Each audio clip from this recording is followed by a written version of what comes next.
Hello everyone! Gagawa ako ngayong araw ng musakan. Ito yung aking mga rekado na inihanda. Maglalaga tayo ngayon ng manok.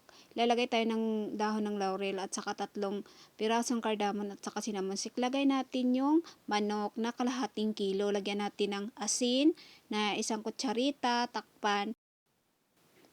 Ayan, luto na yung ating manok. Handa na natin para himay-himayin natin ito.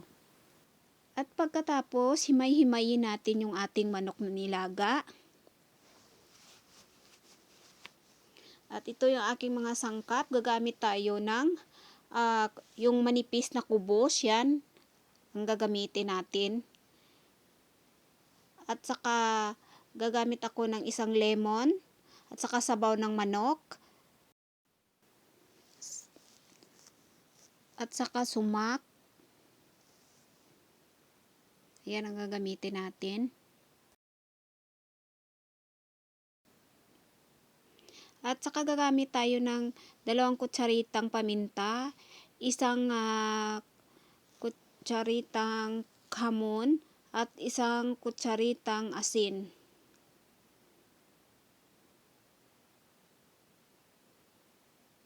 At saka gagamit tayo ng dipstruman at saka olive oil.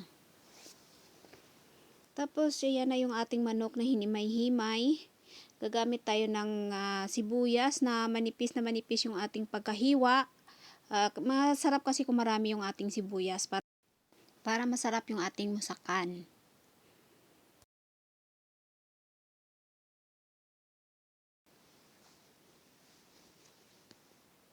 At saka gigisa na natin yung sibuyas. 3 piraso yung ginamit kong sibuyas para mas masarap at saka malasa.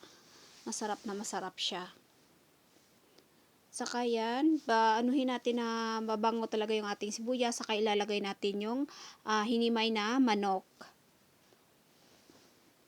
At saka haluin lang natin. Haluin ng maigi. Tapos lalagay na natin yung paminta, kamon, at saka asin. Ihalo natin. Haluin siya ng maigi. At saka ilalagay na natin yung sabaw ng manok at saka lemon. At saka ilalagay na natin yung sumak.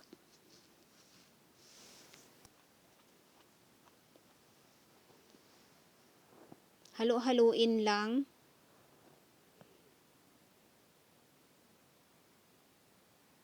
At saka ilagay na natin yung tinatawag na dipstruman sa Arabic. Yan. Halo na natin. Umpisa na natin balutin yung ating musakan.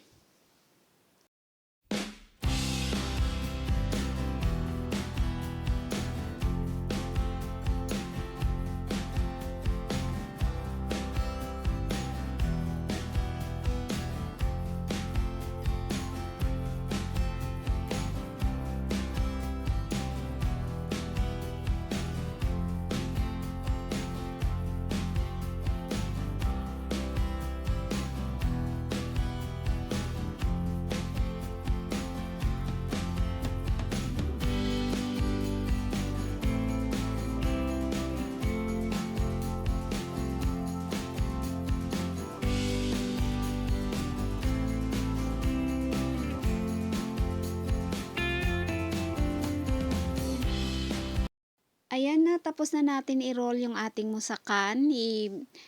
Pahira natin ng olive oil sa taas para hindi siya matuyo yung ating musakan.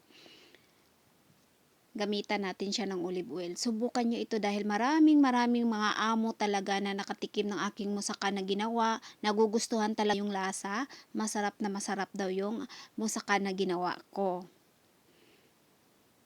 Kaya ayan na, luto na siya, medyo brown lang konti at saka ilalagay na natin sa lalagyan. Kailangan maganda din yung ating pagka-design para marami ding magkakahanga sa ating ginawa na mga Pilipina na magaling gumawa ng pagkain ng mga Arabic food. Okay, salamat sa lahat sa nanonood sa aking video. Paki-like, subscribe naman ng aking channel. Thank you.